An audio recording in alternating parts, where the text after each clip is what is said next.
Buen día, buenas tardes, buenas noches. Yo soy José Ramón Campos y en este trabajo les voy a hacer una presentación sobre las expectativas de rentabilidad anual de los distintos activos sobre los cuales un inversor puede tomar posiciones. En este tipo de trabajos, como se trata de información financiera, la cual por su propia naturaleza es incierta, es normal colocar lo que se llama un disclosure. Seguimos adelante. Para realizar este trabajo, hemos analizado los rendimientos históricos, básicamente de los últimos lustros de estos activos para conocer cómo se han comportado y cuál es el rendimiento que ha tenido o pudiera tener cada uno de ellos. Nos hemos concentrado en este caso en stocks o acciones, cash, bancos y bonos, real estate, básicamente en Estados Unidos, aunque van a ver que también hemos visto cómo se comporta el real estate en otros países, el oro y el cripto, fundamentado en el cripto, en el Bitcoin, que es el cual se tiene más historia. Vamos con las acciones, los stocks. Aquí en este gráfico de los últimos 16 años podemos ver el rendimiento de tres tipos de acciones. Por un lado tenemos la línea azul que se refiere al SP500, el índice SP500, básicamente desde el siglo XXI, desde el comienzo de los 2000 hasta ahora, el 2023. Por el otro lado tenemos el rendimiento del índice mundial, el MSCI World, y por otro lado tenemos los mercados emergentes.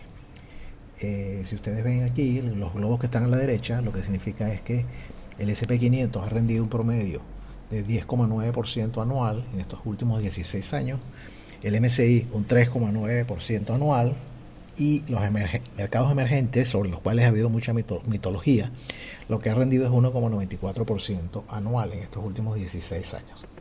Otra manera de ver la misma información anterior, pero en vez de analizar los precios históricos, aquí lo que estamos haciendo es viendo en cada periodo cuánto es el rendimiento anualizado. Y como se ve, importante empezar a tomar nota de esto, la volatilidad que tienen los rendimientos. Así que los rendimientos pueden ser muy altos en una época y muy bajos durante otra época. Por eso siempre estamos hablando de inversiones a mediano y largo plazo. Veamos estos 5 grupos de acciones. Las acciones grandes o empresas muy grandes, que se llaman US Large Cap, han rendido en los últimos 10 años un 13,57% anual. Las Mid Cap, empresas medianas, han rendido un 12,72%. Las Small Caps, las pequeñas, han rendido un 13,35%. Y después tenemos los países desarrollados, ha rendido un promedio de 5,99, y los mercados emergentes un 4,7. Aquí tenemos en gráficos de barras la misma gráfica o la misma información que teníamos en la gráfica inicial, ¿no? Donde vemos el SP500 comparado con el mundo y comparado con los mercados emergentes. Vamos a ver ahora cómo rinde el efectivo, el cash. Cuando una empresa tiene cash o una persona tiene cash, normalmente lo coloca en el banco.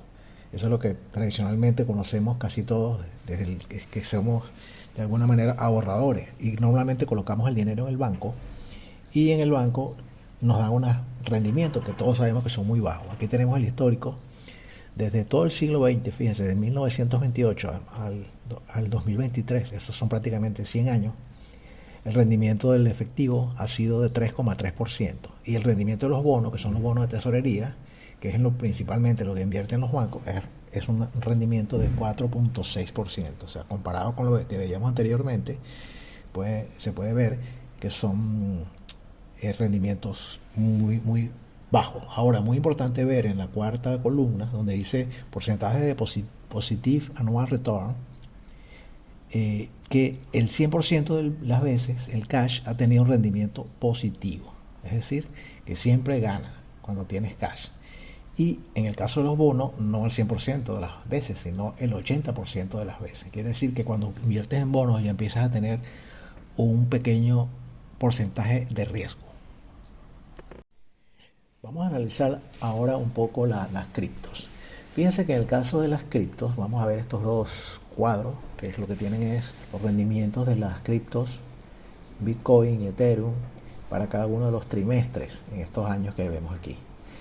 El Bitcoin se creó en el año 2009, aquí tenemos los datos desde el año 2013 hasta 2024, son 10 años. Y es interesante ver en el cuadro de la izquierda lo que aparece en el círculo amarillo, que significa que hubo una caída de 24% en el primer trimestre de 2015 y un 37% el primer trimestre de 2014. Quiere decir que los inversores que están colocados en estas inversiones tienen una volatilidad muy alta en comparación con otro tipo de activos. Es importante notar también que como estos activos son relativamente recientes, no existe suficiente historia como para hablar de razonamientos estadísticos y que sean estadísticamente significativos, porque no hay suficiente cantidad de observaciones para que la estadística tenga sustento matemático. Al lado derecho tenemos el Ethereum y tiene el mismo comportamiento. Si ustedes ven, la mayoría de los trimestres ha tenido rendimientos positivos, pero cuando hay caídas pueden ser muy fuertes. Vimos una caída, por ejemplo, en el segundo trimestre de 2022 del 67%. En el caso del Ethereum y en el caso del Bitcoin, ese mismo trimestre la caída fue del 56%. Entonces, los inversores que están expuestos al riesgo de criptos tienen que soportar una alta volatilidad en los precios. Veamos en esta otra cuadro los rendimientos anuales del Bitcoin desde el año 2011 hasta el 2022. Fíjense que en la mayoría de los años ha tenido un rendimiento positivo, excepto en el año 2014, que cayó 56%, en el año 2018, que cayó 73%, y en el año 22, que cayó 63%. Pasemos ahora a analizar un poco el oro. Fíjense esta gráfica, desde los años 60 del siglo XX hasta ahorita el 2023. Fíjense que el oro, mucha gente cree que invertir en oro es seguro y que siempre está creciendo el valor, pero no necesariamente. Fíjense que hubo desde el año 80 hasta el año 2005 que el oro estuvo en un foso, es decir, que quienes estaban invertidos en oro estaban perdiendo dinero. Y eso duró, esa depresión duró más de 20 años. Igualmente pasó en este mismo siglo, desde el 2008 hasta el 2020 también hubo otro foso en el oro, en el precio del oro, de manera que los inversores tuvieron que esperar 8 años para poder recuperar el valor de sus inversiones.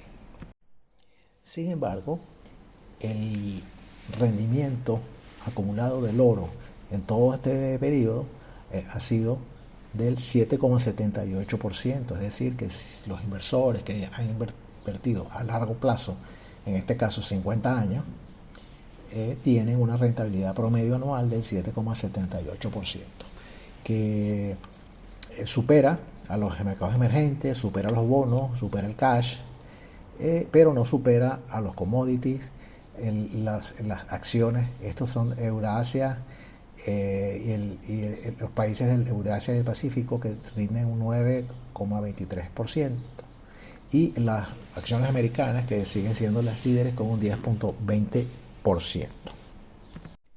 Veamos ahora el real estate. El real estate es un activo particularmente interesante. Primero, bueno, porque es uno de los más antiguos, los inmuebles, los terrenos, real estate, y también tiene la característica de que es muy dispar, muy diferente a invertir en distintos países. Y vamos a ver cómo se han comportado los real estate en los últimos años, dependiendo del tipo de real estate en que se invierte y el país en el cual se haga. Aquí tenemos en estas dos primeras gráficas estas dos ciudades. Vamos a ver Nueva York y Washington. Fíjense que Nueva York, aquí están en 4 columnas, oficina, retail, residencial y otro. Y en el caso de Washington tenemos oficina, retail y residencial. El rango de rendimiento, esto es de 10 años, del año 2011 hasta el 2019, El rango está entre 8 y 8,5 en el caso de Nueva York, de rentabilidad anual. En el caso de Washington está entre 5,3 y 6,3% anual. En el caso de Boston, otra ciudad que estudiamos, Boston, tenemos un rendimiento entre 10% y 11,5% también para los últimos 10 años. San Francisco, el rendimiento ha estado entre 8,3 y 14%. Como ustedes saben, en San Francisco ha habido un boom debido a todo el efecto positivo que ha traído sobre los precios por el Silicon Valley, ¿no? Y todo el negocio de las startups y el negocio de la tecnología en San Francisco.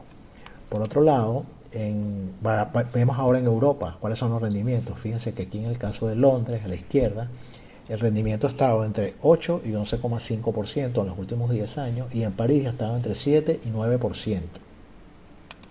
Y finalmente, en Berlín y en Tokio tenemos rendimientos en Berlín entre 5,5 y 9%, y en Tokio entre 5,5 y 8,5%.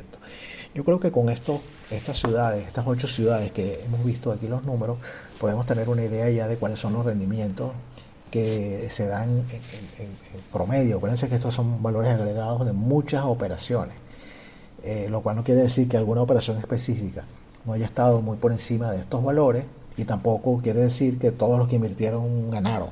También ha podido haber inversores que han invertido en algún proyecto que no salió bien y que hayan perdido también dinero. Estamos hablando de grandes cantidades de observaciones, y aquí están los promedios. Veamos un resumen de lo que hemos visto hasta ahora. En el cuadro que tenemos aquí arriba, vemos para cada uno de los activos, acciones, real estate, tesorería, oro y Bitcoin, el mínimo valor esperado a largo plazo y el máximo valor esperado a largo plazo. Entonces vemos en el caso de las acciones, tenemos entre un 6 y un 15%, con un rango bajo entre 7 y un rango alto de 12. Real estate tenemos 3% de mínimo y 9, un rango entre 5 y 7. Tesorería un 0,3% de mínimo y un 4,8 de máximo, con un rango entre 1 y 3. El oro, un mínimo de 3, un máximo de 12, con un rango entre 6 y 8. En el caso del Bitcoin, como les decía anteriormente, tenemos todavía poca estadística que nos permita hacer una estimación matemáticamente sustentable, pero es importante entender que depende también de donde uno tenga resguardado los Bitcoin, tiene mayor o menor riesgo. Entonces puede ser que el Bitcoin sobreviva, pero si uno tiene los Bitcoin en un exchange que tenga problemas, puede tener problemas con la inversión. Entonces, en el caso del Bitcoin, a diferencia de los otros activos, puede haber una pérdida muy importante, porque no podemos prever en este momento. Tuve que hacer aquí 2 gráficos porque, como en el caso del Bitcoin, la escala no se visualiza porque el rango es muy amplio. Entonces en la derecha es donde puedo ver los activos, acciones, real estate, tesorería y oro, donde se puede ver que el que tendría el rango mayor serían las acciones, el segundo sería el oro, el tercero sería el real estate y por último la tesorería. Obviamente la tesorería tiene el nivel de seguridad más alto de todos los activos que hemos visto. Este trabajo está basado en estas 5 fuentes que están disponibles para quien desee revisar en mayor detalle. Son trabajos bastante extensos, y aquí lo que hice yo fue resumir el máximo posible, de manera que tenga un aperitivo para que pueda comenzarse a estudiar esto en mejor forma. Muchas gracias, un saludo, estoy a la orden.